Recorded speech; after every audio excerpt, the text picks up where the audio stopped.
Bonjour, à mes côtés, Stéphanie Kermabon, hypnothérapeute à Vannes, Paul Jorion, psychanalyste à Vannes, et aujourd'hui on va discuter de quelque chose qui nous a épaté, c'est venu dans la conversation, mais c'est les moments où on est épaté soi-même parce qu'on raconte. Bon, voilà.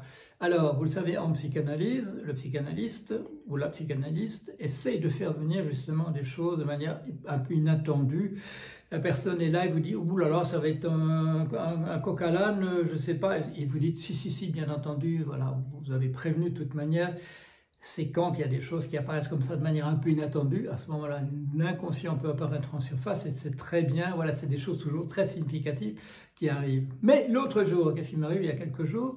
C'est moi qui dis à l'analysant, je lui dis, écoutez, cette fois-ci, c'est moi qui vais faire un coq à l'âne, et je lui dis quelque chose. Et je dis, quand vous m'avez parlé en fait de cette chose-là dans votre enfance, qu'est-ce que ça évoque pour vous maintenant? Et là, bingo, comme on dit maintenant, plein dans le mille, comme on disait autrefois, voilà quelque chose qui déclenche quelque chose de tout à fait inattendu. Souvent, c'est la personne elle-même, et ça, je dirais que les psychanalystes qui font des grands silences, ils espèrent que ça va venir tout seul chez la personne.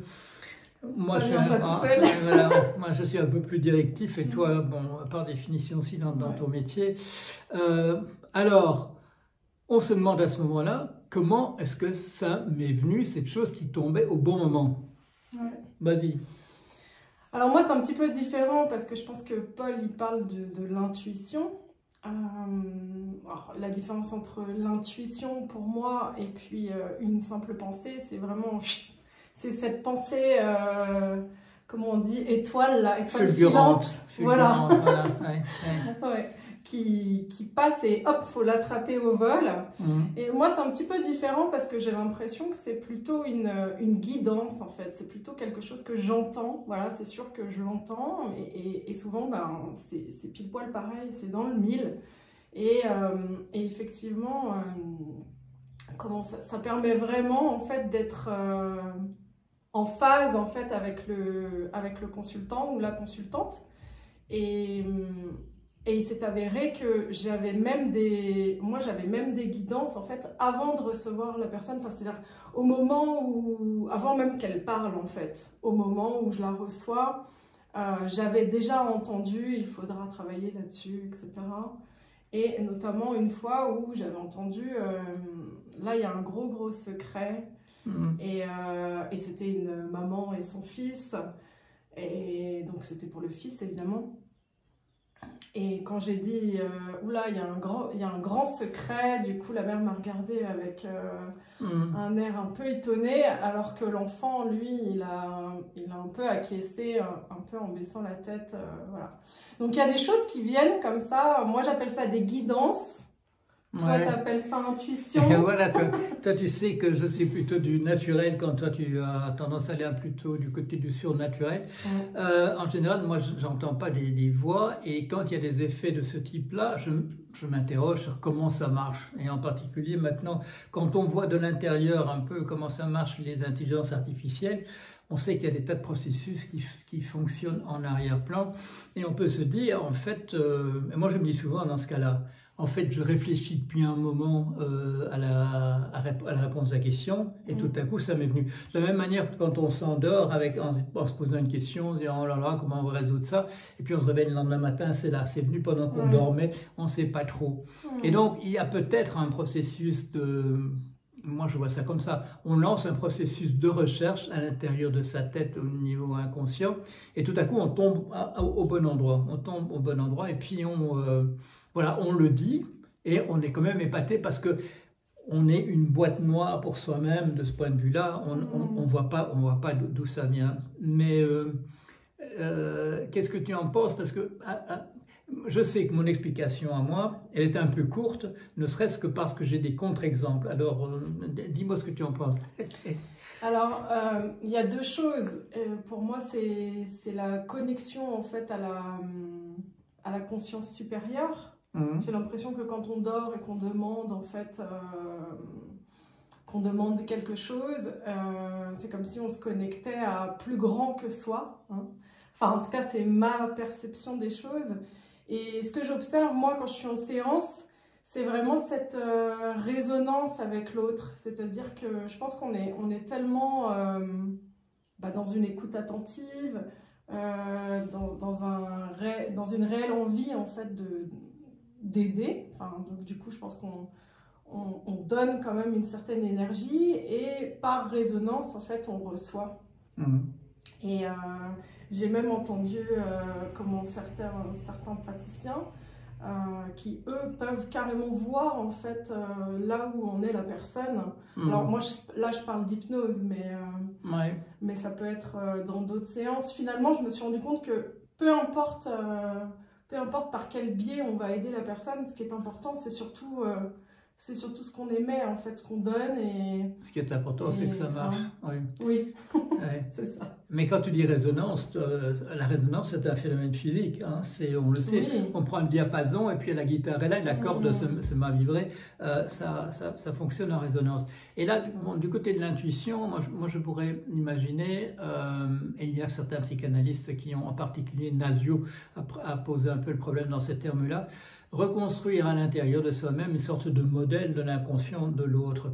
Alors, comme s'il s'agit d'inconscient, c'est pas toujours très clair ce qu'on arrive à faire soi-même, parce qu'on fonctionne, je veux dire, selon les mêmes principes d'association qui sont parfois un peu bizarres, qui sont du côté de l'affect.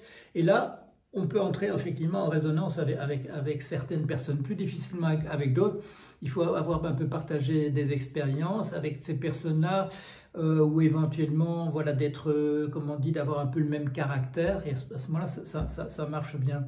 Mais la résonance, non, pour moi, ça peut être une explication de type absolument naturel. Cela dit, quand je dis que j'ai des contre-exemples à ce que je dis moi-même, je pense à un cas en particulier, où il y a eu cet effet, je dirais, en plein dans le mille, bingo, on dit quelque chose à la personne, et voilà, on a mis le doigt là-dessus. Et là, je dis quelque chose à cette personne et elle dit oui, c'est ça, parce qu'on cherchait, elle et moi, on cherchait tout à fait midi à 14h. C'était très vraisemblable ce qu'on cherchait, c'était lié à une histoire familiale, etc. Et puis je tombe là-dessus, je pose cette question-là. Et oui, voilà, non, on était sur une voie de garage, c'est ceci, etc. Et alors, on se pose la question, d'où est-ce que ça vient, m'est venu ce que j'ai dit. Parce que, et c'est là qu'il y a un effet de surprise, ni elle ni moi n'avons le souvenir d'avoir parlé de quoi que ce soit de ce genre. Je dis, est-ce qu'on a parlé de ça, d'un événement de ce type-là? Personne dit non, jamais. Je dis, moi, je ne pense pas l'avoir entendu. Alors, on cherche un peu.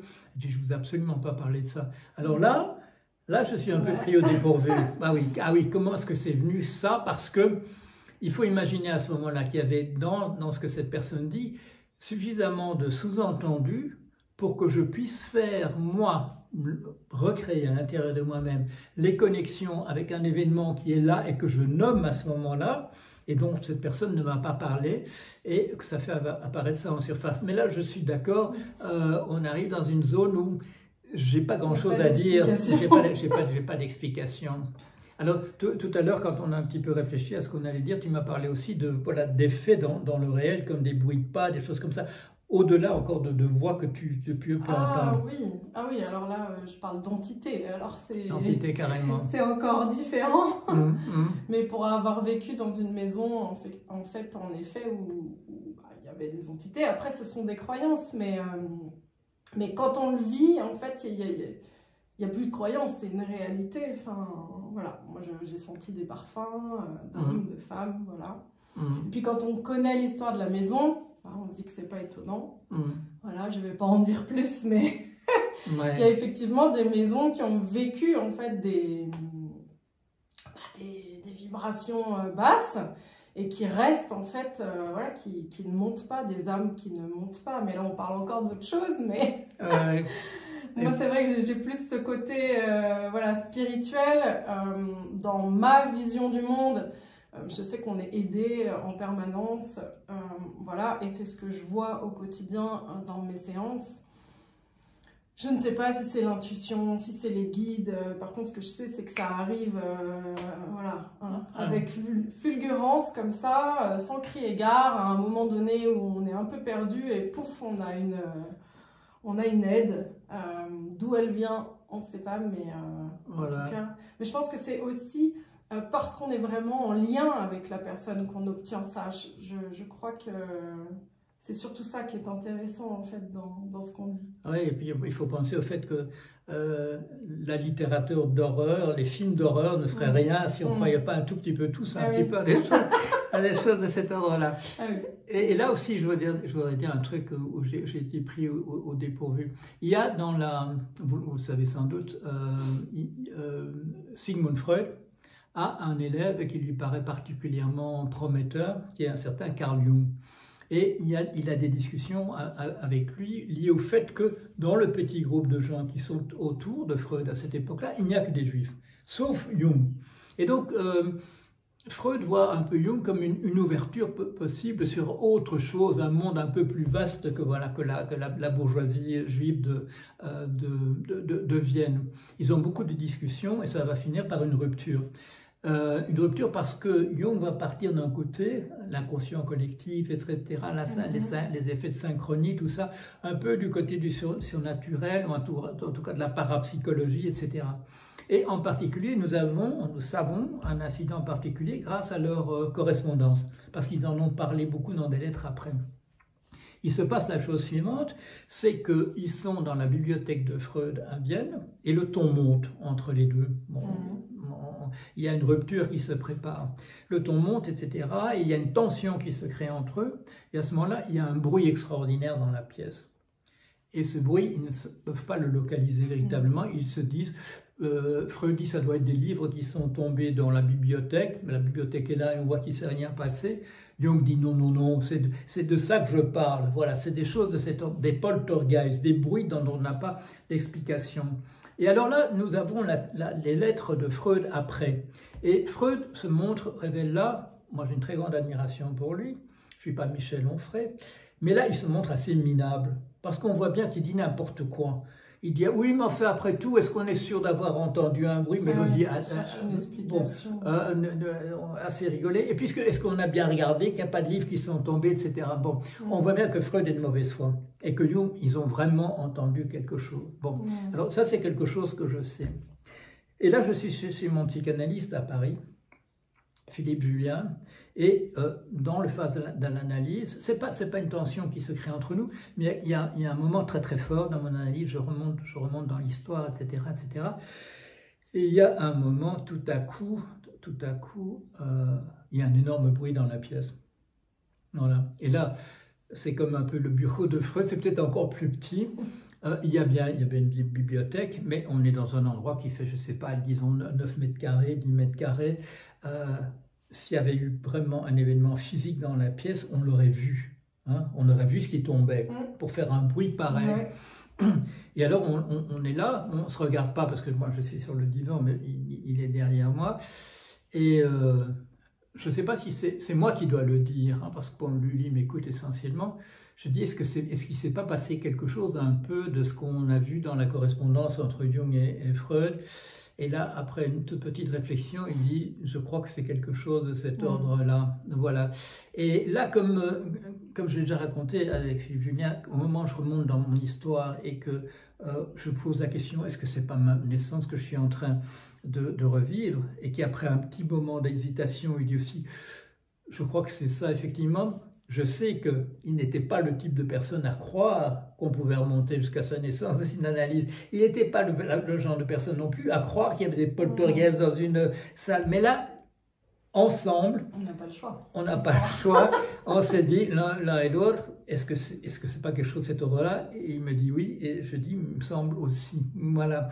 Donc, mes explications en termes d'intuition, de résonance de type physique, etc., ça me satisfait, mais il y a peut-être encore la place pour autre chose. Il y a un phénomène, en fait, que j'ai aussi dans mes séances, c'est des frissons, comme si on venait me valider, en fait, quand je suis en train de dire quelque chose et que j'ai une intuition, là, que je n'entends pas, mais que c'est plutôt une envie de ma part de dire quelque chose pour une piste ou de l'ordre de l'intuition, là, pour le coup. Eh bien, j'ai vraiment des frissons qui me traversent tout le corps comme une validation. Enfin, j'ai observé au fur et à mesure des années là, que c'était une validation en fin de compte. Mais ça, la théorie psychanalytique, on en a parlé beaucoup, même s'il n'y a pas aussi d'explication véritable. C'est l'abréaction ou la catharsis. Voilà. C'est quand il y a un soudain, justement, un changement. La personne qui dit « je me suis entendu dire ça », vous l'avez dû entendre, au psychanalyste ou à la psychanalyste, la personne dit « c'est pas du tout moi, c'est pas mon genre de dire ça ». Le psychanalyste ou la psychanalyste dit « oui, mais vous l'avez dit, alors on va essayer de trouver ». Et à ce moment-là, quand on met le doigt véritablement sur quelque chose, c'est souvent un épisode de l'enfance, de l'adolescence, un traumatisme, tout à coup, il y a une espèce de, je dirais, de remise en place de la mémoire. Et j'ai l'impression que ça s'occupe ça. Tout à coup, tout fait sens, mais d'une autre manière. Il y a un peu comme, je dirais, comme la chenille qui devient un papillon. Hein, tout à coup, il y a une restructuration. Et j'ai l'impression que soit ces effets-là, dans le corps à proprement dit, ça m'est déjà arrivé avec une personne en psychanalyse didactique, de raconter quelque chose de ma propre vie et d'avoir cet effet de frisson au moment où je le raconte. Je retombe dans un moment de métamorphose. D'accord. Mais là, moi, je parle pas tout à fait de la même chose.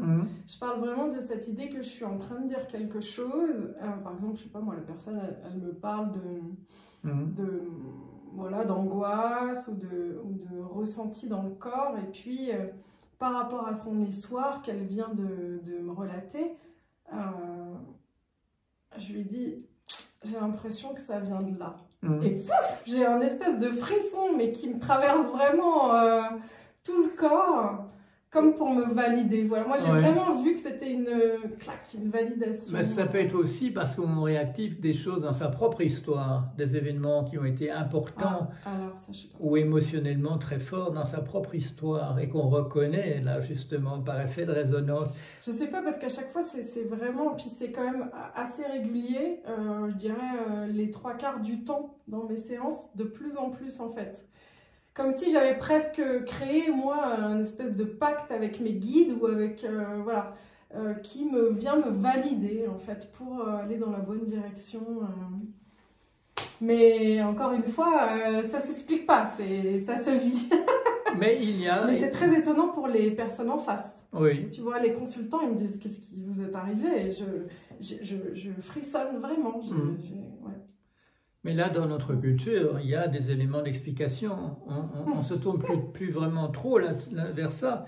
Mais Thomas d'Aquin, en particulier, quand il a établi une hiérarchie des anges en 8 catégories, qui permettent à Dieu tout en haut de communiquer quand même avec les êtres humains par des intermédiaires, qui sont de plus en plus éloignés de Dieu, mais de plus en plus capables de parler aux êtres humains. Alors il y a bien entendu les anges gardiens, qui ont toujours une main un petit peu sur notre épaule, mais il y a aussi les archanges Gabriel, qui peuvent apparaître aux êtres humains.